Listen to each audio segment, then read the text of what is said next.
Hello everyone. तो यार हम देखने वाले हैं डेकोरेटर्स पाइथन में कैसे वर्क करते हैं। और usually most of the time interviews में ये क्वेश्चन हमेशा पूछा जाता है और काफी ज्यादा लोगों को इसमें बहुत सारी कंफ्यूजन रहती हैं। तो सबसे पहले हम देखेंगे पाइथन का ऑब्जेक्ट कॉन्सेप्ट, फिर हम देखेंगे फंक्शन एलियासिंग, फिर हम देखेंगे नेस्टेड फंक्शन कॉन्सेप्ट, फिर हम देखेंगे function as return value and function as argument, फिर हम डेकोरेटर का इंट्रोडक्शन, फिर decorator coding illustration, then decorator demo course and decorator questions. इसके लिए मैं सबसे पहले आपको प्री रिक्विजिट्स बता दे रहा हूँ कि आपको क्या क्या चीजें पहले से आनी चाहिए। आपको पाइथन का बेसिक्स आना चाहिए, साथ में आपको फंक्शंस की नॉलेज होनी चाहिए कि हाउ पाइथन फंक्शंस वर्क। तो हम शुरू करते हैं। सबसे पहले हम बात करते हैं ऑब्जेक्ट कंसेप्ट की। तो जैसा हम सब ने पहले ही सुना है कि मतलब पाइथन में हम कुछ भी लिखते हैं तो हम उसको एक ऑब्जेक्ट बोलते हैं। तो अब आप कहेंगे कि यार ये ऑब्जेक्ट क्यों बोलते हैं। ऑब्जेक्ट हम इसलिए बोलते हैं क्योंकि जो भी हम वेरिएबल्स बना रहे हैं, जो भी हम फंक्शन बना रहे हैं, जो भी हम क्लासेस बनाते हैं, उन सबका एक मतलब ऑब्जेक्ट लोकेशन होता है।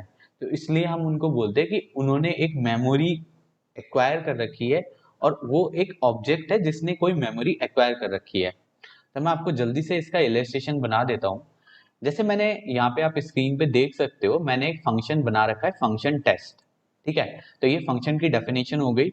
उसके अंदर मैंने एक लाइन ऑफ कोड लिख रखा है, this is statement inside function test. और यहाँ पे मैंने फंक्शन टेस्ट को कॉल कर रखा है। ठीक है, अब ये तो हो गया मेरा फंक्शन टेस्ट का कॉल।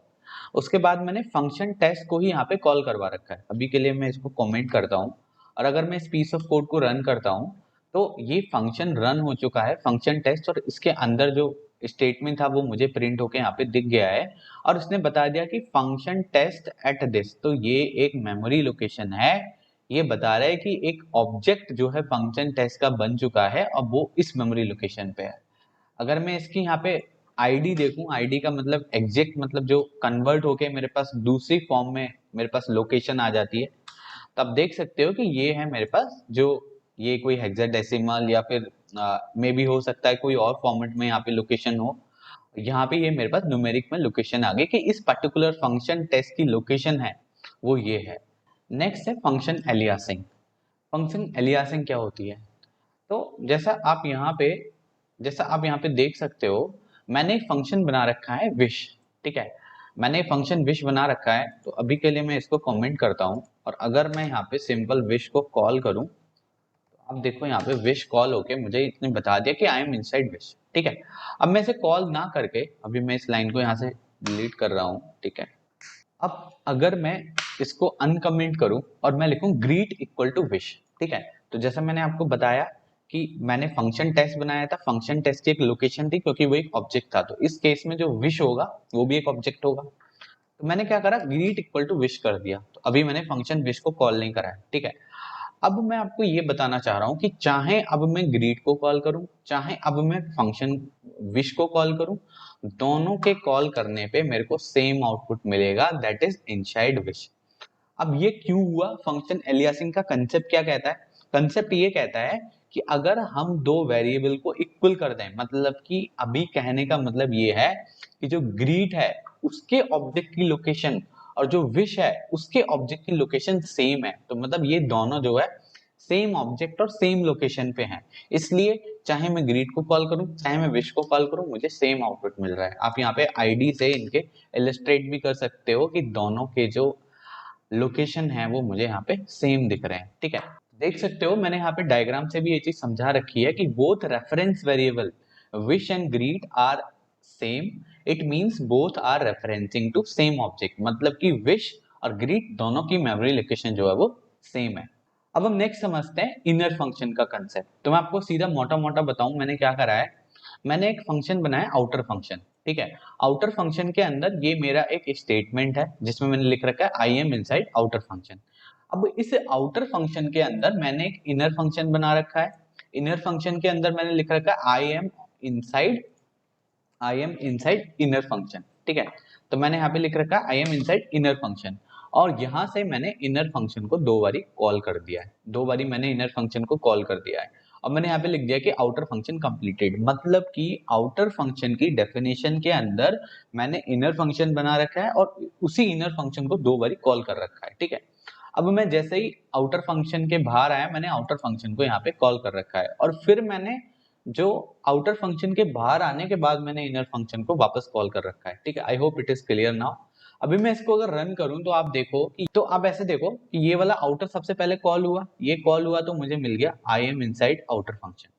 ठीक है, जैसे ये अंदर पहुंचा इसने देखा कि फंक्शन की डेफिनेशन के अंदर इनर फंक्शन कॉल हो रहा है। जैसे इसने इनर फंक्शन को कॉल किया तो इसने प्रिंट कर दिया I am inside inner function, तो ये वाला स्टेटमेंट प्रिंट हो गया। वापस फिर से इनर कॉल हो रहा है तो फिर से ये सेम स्टेटमेंट प्रिंट हो गया I am inside inner function. जैसे ये बाहर आया मतलब यहाँ पे ये दोनों कॉल हो गए, उसके बाद ये आ गया अपना आउटर फंक्शन कंप्लीटेड। अब जब मैंने इस इनर फंक्शन को यहाँ पे कॉल करा तो मेरे पास एरर आ गया, name error, name inner is not defined. इससे ये इलस्ट्रेट होता है कि illustrate that inner function is local to outer function. मतलब ये है कि ये जो इनर फंक्शन है, ये वाला फंक्शन, ये लोकल है किसके लिए? आउटर के लिए। ठीक है, is local to outer and we can not call this inner function outside of outer function. मतलब कि ये जो लोकल इनर फंक्शन जो मैंने आउटर के अंदर बनाया है, इसको मैं आउटसाइड द आउटर, मतलब इस आउटर के आउटसाइड में इसको कॉल नहीं कर सकता। ठीक है, we can call this local function inside outer function only. मतलब कहने का ये है कि ये जो इनर फंक्शन भैया आपने बनाया था, इसको आप आउटर फंक्शन के लोकल में तो कॉल कर सकते हो। लोकल का मतलब आप यहाँ पे तो कॉल कर सकते हो, लेकिन आउटर के बाहर कॉल नहीं कर सकते। ठीक है, नेक्स्ट जो हमारा कंसेप्ट आता है वो आता है फंक्शन एज रिटर्न वैल्यू। ठीक है, अब रिटर्न वैल्यू कैसे काम करती है ये एक बार देख लेते हैं। मैंने यहाँ पे एक आउटर फंक्शन बनाया है। ठीक है, आउटर फंक्शन के अंदर एक रिटर्न इनर फंक्शन बनाया है। ठीक है, इनर फंक्शन में मैंने रिटर्न इनर करवाया है। अब जैसे मैंने आपको बताया था कि जब भी हम फंक्शन का नाम रिटर्न नाम लिखते हैं तो नाम का मतलब होता है उसके ऑब्जेक्ट की लोकेशन। ठीक है, जैसे मैंने आपको ऊपर बताया था कि अगर मैं फंक्शन टेस्ट में यहाँ पे प्रिंट करवाऊं किसको? फंक्शन टेस्ट को। तो फंक्शन टेस्ट कुछ भी नहीं है, ये फंक्शन टेस्ट जो है वो कुछ भी नहीं है, ये सिर्फ एक फंक्शन का ऑब्जेक्ट है जो उसकी लोकेशन बता रहा है। ठीक है, तो ऐसे ही अगर मैं यहाँ पे इनर की बात करूं कि इनर क्या है, तो इनर कुछ भी नहीं है। मतलब इनर, इस इनर फंक्शन की, ये जो इनर है ये इस इनर फंक्शन की ऑब्जेक्ट की लोकेशन मुझे बताएगा। ठीक है, तो अभी इतना क्लियर है, अभी अपन इतने पे ही बात करते हैं, आगे फिर बढ़ेंगे। ठीक है, तो लेट्स सपोज अभी मैं इस आउटर फंक्शन को यहाँ पे कॉल कर रहा हूँ, आउटर फंक्शन को मैं यहाँ पे कॉल कर रहा हूँ और आउटर फंक्शन का जो आउटपुट है वो मैंने ए में दे दिया है। तो मतलब ए में क्या आएगा? जो रिटर्न इनर हो रहा है वो ए में आ जाएगा। तो मैंने यहाँ पे प्रिंट करवाया ए, तो आप देख सकते हो कि अभी ए में क्या आ गया है, ए में क्या आ गया है? जो इनर फंक्शन था उसका जो ऑब्जेक्ट का लोकेशन था वो मेरा ए में आ गया है। ठीक है, तो ये मेरा आउटर का कॉल था, आउटर के कॉल का आउटपुट मैंने ए में दे दिया। ठीक है, अब नेक्स्ट कंसेप्ट की तरफ आते हैं। इसमें मैंने क्या कर रखा है कि आउटर फंक्शन के अंदर इनर फंक्शन बनाया है, लेकिन इस बार मैंने सिर्फ रिटर्न इनर करने की बजाय वहां पे दो ब्रैकेट्स लगा दिए हैं। ठीक है, सर्कुलर ब्रैकेट्स लगा दिए हैं। अब ये चीज जैसे ही मैं यहाँ पे प्रिंट करूंगा आप देखो कि यहाँ पे तो मेरे पास क्या प्रिंट हो रहा था? ऑब्जेक्ट। लेकिन यहाँ पे मेरे पास क्या प्रिंट हो रहा है? मेरे पास सीधे जो आउटपुट, मतलब जो इनर फंक्शन का आउटपुट आना चाहिए, जो ये वाला आउटपुट है वो मेरे पास आ जा रहा है। वो मेरे पास कैसे आ जा रहा है?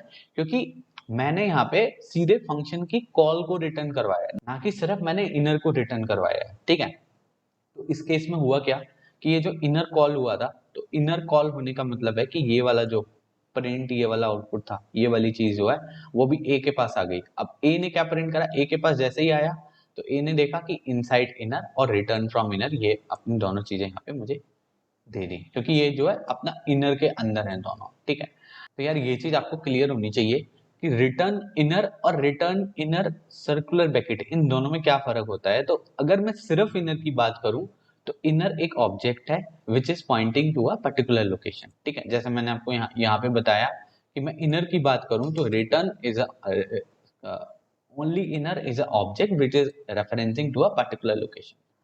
But if in case I am talking about inner circular bracket, so it means function will be called, then this function will return some value and the value will be returned। मतलब आप इसको ज्यादा confusing तरीके में ना भी समझें तो मैं आपको एक नया फंक्शन यहाँ पे बना दूं। अगर ऐसे ऐसे मैं यहाँ पे बना के दिखाऊं आपको, तो अभी मैं इस रिटर्न को भी यहाँ से हटा दे रहा हूँ। ठीक है, तो अभी मैं इसको भी यहाँ से हटा दे रहा हूँ। ठीक है, तो अभी मैं यहाँ पे अगर यहाँ पे प्रिंट इनर करूं तो आप देखो जैसे ही मैंने प्रिंट इनर करा तो मेरे पास आ गया कि इनर का लोकेशन क्या है, ठीक है।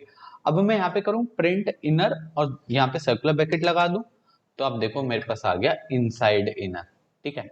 अब ये नन क्यों आया? नन इसलिए आया यार कि अभी ये जो फंक्शन है ना डेफ इनर, ये कुछ रिटर्न नहीं कर रहा है, और पाइथन में ना रूल होता है कि अगर कोई फंक्शन कुछ भी रिटर्न नहीं करता है ना तो वो नन आ जाता है, मतलब कि नन रिटर्न करता है वो उस केस में। इन केस में यहाँ पे कुछ रिटर्न करवा दूं, जैसे मैं यहाँ पे लिख दूं रिटर्न, ठीक है, return this is from return function, ठीक है। मैं यहाँ पे अगर ये कर दूं तो आप देखो कि यहाँ पे ये आ गया, सिंपल है। रिटर्न नहीं करवाओगे तो नन रिटर्न हो जाएगा, और करवा दोगे तो जो भी रिटर्न करवाए वो आ जाएगा। तो ये सिंपल है।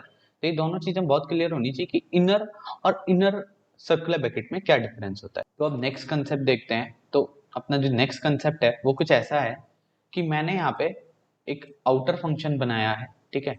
आउटर फंक्शन बनाया है, और आउटर फंक्शन बनाने के बाद उसके अंदर एक इनर फंक्शन बनाया है, ठीक है।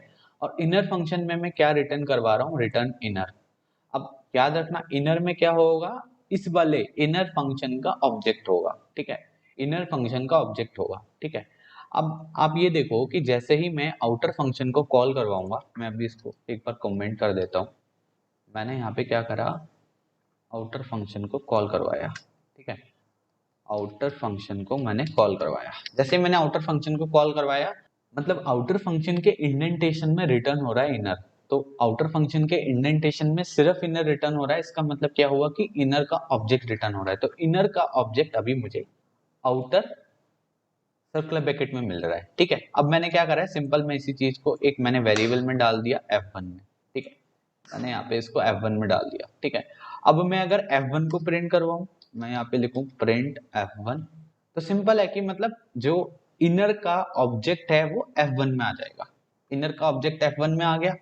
अब भैया मैं कह रहा हूँ कि इनर का ऑब्जेक्ट जब f1 में है, और मैं अगर ये f1 अभी इनर है, f1 इनर का ऑब्जेक्ट है, f1 इनर का ऑब्जेक्ट है, ठीक है। अब इनर का ऑब्जेक्ट का मतलब होता है सिर्फ इनर, ठीक है। अब मैं यहाँ पे दो सर्कुलर ब्रैकेट लगा दूं तो वो इनर फंक्शन को कॉल कर देगा, तो वो इनर फंक्शन को कॉल कर देगा। देखते हैं, जैसे ही मैंने यहाँ पे f1 कर्ली ब्रैकेट लगाया तो इसने क्या कहा, इनसाइड इनर। तो जो हमारा अभी तक का कंसेप्ट था उसमें हम ये बोल रहे थे कि हम जो इनर फंक्शन है उसको हम outside the outer function call नहीं कर सकते, बट वो मिथ हमारा दूर हो गया। किससे? इससे। जैसे कि आप देख पा रहे हो कि अब हम ऑब्जेक्ट कंसेप्ट और जो सर्कुलर ब्रैकेट का कंसेप्ट है उससे हम इनर फंक्शन को, मतलब इस वाले फंक्शन को आउटसाइड दी आउटर, मतलब ये आउटर फंक्शन का कॉल है, आउटसाइड दी आउटर कॉल कर पा रहे हैं। अभी जो नेक्स्ट थिंग अपनी आती है वो होती है फंक्शन एज एन आर्गुमेंट, ठीक है। तो फंक्शन एज एन आर्गुमेंट कैसे हम पास कर सकते हैं, ठीक है। तो ये चीज हम देखते हैं, फंक्शन एज एन आर्गुमेंट। अब देख सकते हो यहाँ पे मैं एक f1 फंक्शन बनाया है, ठीक है, और यहाँ पे मैंने फंक को एज एन आर्गुमेंट पास करा है, और दूसरा मैंने यहाँ पे f2 फंक्शन बनाया है, सिंपल है ये तो। अब मैंने f1 को कॉल करा, ठीक है, मैंने f1 को कॉल करा, f2 को एज एन आर्गुमेंट पास कर दिया। अब आप देखो कि F2 का यहाँ पे मतलब क्या, बेसिकली जो F2 है वो क्या होगा, उसमें ऑब्जेक्ट लोकेशन होगा, उसमें F2 will contain object location of F2 function. F2 में ऑब्जेक्ट लोकेशन होगा। अब ये ऑब्जेक्ट लोकेशन किसके पास पहुंच गया, फंक के पास। तो अभी मैं ये बोल सकता हूँ कि func has object location of F2। चाहे मैं इसको फंक कॉल करूं और चाहे मैं इसको F2 कॉल करूं, सेम ही बात होनी है। अब देखते हैं बेसिकली काम कैसे कर रहा है। सबसे पहले F1 फंक्शन कॉल हुआ, F1 फंक्शन कॉल हुआ, जैसे F1 फंक्शन कॉल हुआ तो उसने प्रिंट करके दे दिया इनसाइड F1। अब मैंने आपको बताया कि F1 और फंक दोनों के पास सेम ऑब्जेक्ट लोकेशन है, तो चाहे आप फंक को कॉल कर लो चाहे आप F2 को कॉल कर लो, कॉल F2 ही होना है। तो जैसे ही फंक का नाम आया, मतलब फंक कॉल हुआ, ठीक है, फंक के पास F2 का ऑब्जेक्ट लोकेशन है, फंक कॉल हुआ तो F2 कॉल हो गया, जिससे हमारा आउटपुट आ गया I am inside F2 function. मतलब फंक को कॉल करके मैंने F2 को कॉल कर लिया, ठीक है। तो ये हो गया function as an argument. We can assign function name to another name. जैसा मैंने आपको बताया कि ग्रीट इक्वल टू विश करोगे तो क्या होगा कि दोनों की जो ऑब्जेक्ट लोकेशन होगी वो सेम हो जाएगी। आप चाहे आप ग्रीट को कॉल करो चाहे आप फंक्शन को कॉल करो। दूसरा हमने देखा कि हम एक फंक्शन के अंदर दूसरा फंक्शन कॉल कर सकते हैं। A function can return another function, मतलब एक फंक्शन दूसरा फंक्शन रिटर्न कर सकता है, जैसे मैंने आपको करके दिखा दिया। We can pass one function as an argument to another. मगर ये चीजें जिन लोगों को क्लियर हो गई ना, उन लोगों को डेकोरेटर कुछ भी नहीं है। तो यार डेकोरेटर होता क्या है, पाइथन इंटरव्यूज में बहुत ज्यादा पूछा जाता है कि व्हाट इज डेकोरेटर। अब सिंपल भाषा में ऐसे समझो कि कोई फंक्शन है हमारे पास, और अगर हमें कुछ उसमें कुछ एक्स्ट्रा पावर ऐड करनी है, तो हम एक डेकोरेटर फंक्शन से उसे कुछ एक्स्ट्रा पावर दे सकते हैं। तो जैसे आप यहाँ पे सिंटेक्स देख सकते हो यार, मैंने क्या करा है, डेफ डेकोरेटर फंक्शन नेम, ये डेकोरेटर फंक्शन है, ठीक है। यहाँ पे input function as an argument आएगा। तो ये चीज अगर मैं आपको पहले डायरेक्टली बताता तो शायद आपकी समझ में नहीं आती कि भाई ये इनपुट फंक्शन क्या हो गया, फंक्शन एज एन आर्गुमेंट कहाँ से आ गया, ठीक है। ये अपना आउटपुट फंक्शन है जो अपने को आउटपुट देगा, ठीक है। तो add some extra power in input function, मतलब हम इसमें कुछ एक्स्ट्रा पावर ऐड कर रहे हैं, रिटर्न आउटपुट फंक्शन। तो ये मतलब एक सिंटेक्स है। आगे मैं आपको बताऊंगा कि बेसिकली चीजें कैसे चल रही हैं। Decorator will always take input function as an argument.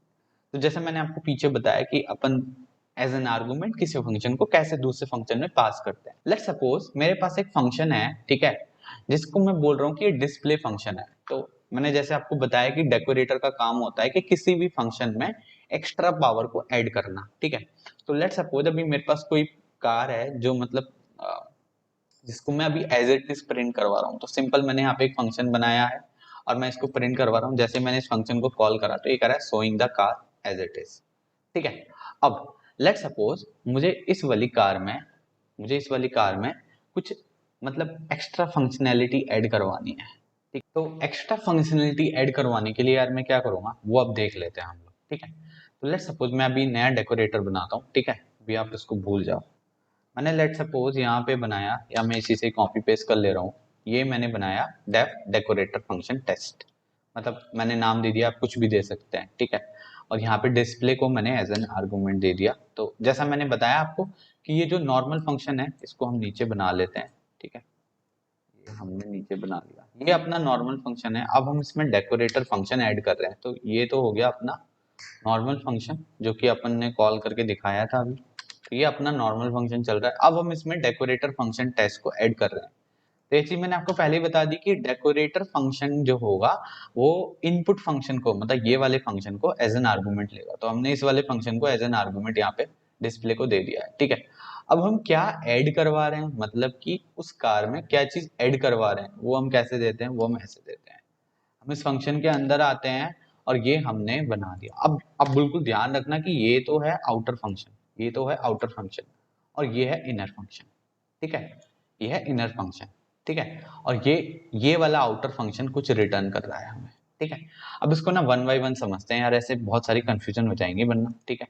कैसे ये चीज काम कर रही है, और यहाँ पे हम डेकोरेटर फंक्शन टेस्ट को डेकोरेटर यहाँ पे बना लेते हैं। ये चीज भी मैं आपको बताऊंगा, ठीक है। तो यहाँ पे मैंने इसको एट द रेट लगा दिया। तो अभी तो आप देखो बहुत ब्यूटीफुल सा कंसेप्ट है, showing the car with extra power, ठीक है। अभी मैं यहाँ पे काम करता हूँ, नॉर्मली को भी प्रिंट करवा देता हूँ जो अपन नॉर्मल कर रहे थे। तो आप देखो showing the car as it is, then इसने पावर ऐड करके अपना एक्स्ट्रा पावर भी दिखा दिया। अब लेट सपोज डेकोरेटर का सबसे ब्यूटीफुल चीज क्या है कि लेट सपोज आपने डेकोरेटर बना दिया, मतलब कि कार को डेकोरेट कर दिया एक्स्ट्रा पावर से। But let suppose in case तुम नहीं चाहते कि एक्स्ट्रा पावर ऐड नहीं करनी है, तो आप सिर्फ इस एट द रेट को हटाओ और आप इस कोड को रन करो, आपका नॉर्मल फंक्शन चलेगा, डेकोरेटर वाला फंक्शन नहीं चलेगा। और लेट सपोज आपको जरूरत है डेकोरेटर की, एट द रेट लगाओ, डेकोरेटर चल गया।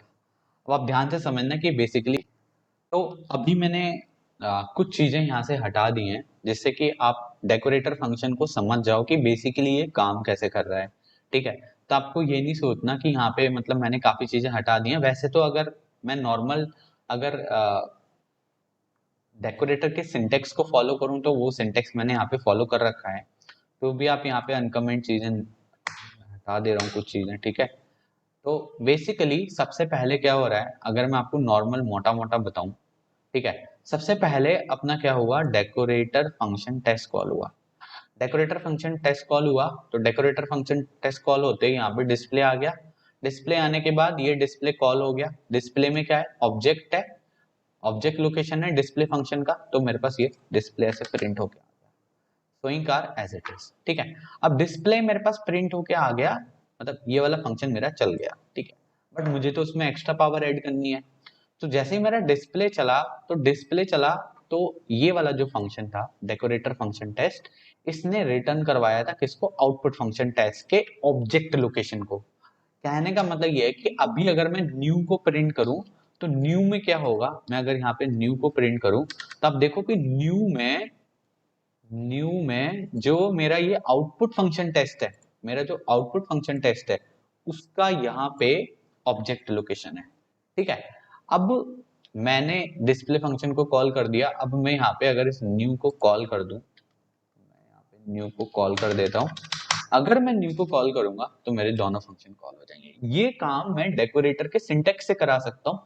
कैसे करा सकता हूँ डेकोरेटर के सिंटेक्स से, ये कमेंट करता हूँ, ये कमेंट करता हूँ। ठीक है, अभी के लिए मैं इन दोनों लाइंस को यहाँ से डिलीट कर रहा हूँ। ठीक है, मैं यहाँ पे कॉल करता हूँ display. So this is syntax of decorator, I am not saying anything hit and try.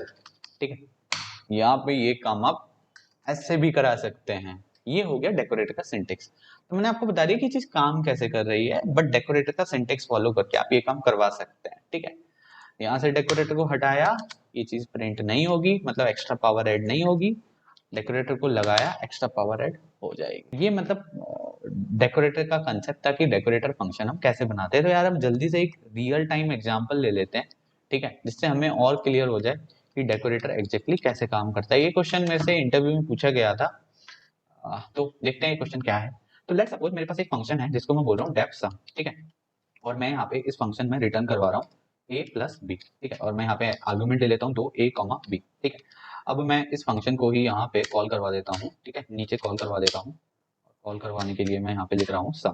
ठीक है, और मैं आर्गुमेंट में पास कर देता हूँ 2,3। तो ये सिंपल फंक्शन है, मेरे को 5 रिटर्न कर रहा है। ठीक है, नाउ अब मुझे इस फंक्शन को डेकोरेट करना है, तो मैं यहाँ पे लिख देता हूँ I want to decorate this function as sum is 5। ठीक है, तो मैं चाहता हूँ कि ये जो मेरे को 5 आउटपुट मिल रहा है ना, मेरे को अब 5 ना मिलके ऐसे करके आउटपुट मिले सम इज 5। ठीक है, और जब मैं चाहूँ तो सम इज 5 मिले, जब मैं ना चाहूँ तब मुझे 5 मिले। ठीक है, तो इस चीज को हम डेकोरेटर से कैसे करेंगे, सिंपल, पहले अपना जो है ये वाला फंक्शन बना लेते हैं।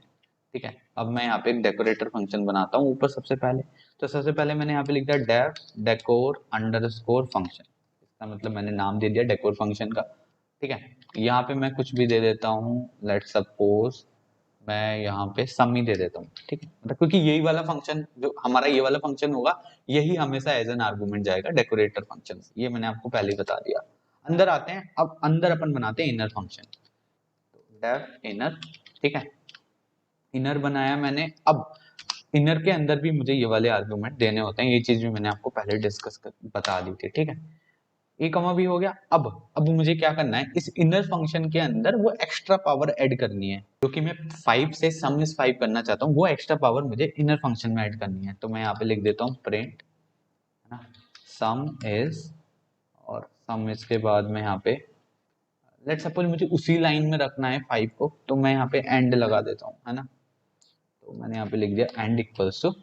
ठीक है, अब मैं आता हूँ नेक्स्ट पे। तो अब मैं सॉरी मैं आता हूँ नेक्स्ट लाइन में, और नेक्स्ट लाइन में मैं क्या करता हूँ, यहाँ पे रिटर्न कर देता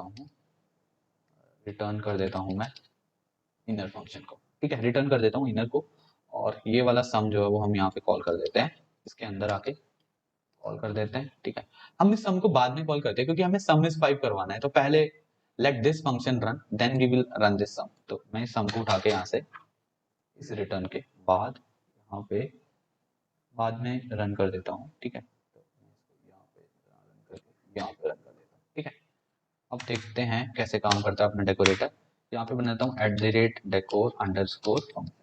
ठीक है, जैसे ही मैंने इसको रन करा, none type object is not callable. Sorry यार, मैंने रिटर्न कहाँ कराया है, आउटर डेकोर फंक्शन में रिटर्न होता है, आउटर फंक्शन में, है ना। अब अपने पास आ गया सम इज। ठीक है, ये रिटर्न की जगह यहाँ पे प्रिंट करवाना पड़ेगा, प्रिंट a प्लस बी। ठीक है, a प्लस बी, क्योंकि वो या तो फिर मेरे को पूरा फंक्शन ही वहां पे लिखना पड़ेगा दोबारा। ये हो गया अपना सम इज 5। ठीक है, तो ये चीज तो हो गई अपनी कि अपन किसी फंक्शन को कैसे डेकोरेट कर सकते हैं। तो ये रियल टाइम क्वेश्चन था, शायद आप लोगों को समझ में आ गया होगा। बाकी मैं आपको ये पूरी पीपीटी शेयर कर दूंगा, आप इसे रेफर कर सकते हो। Thank you, bye bye.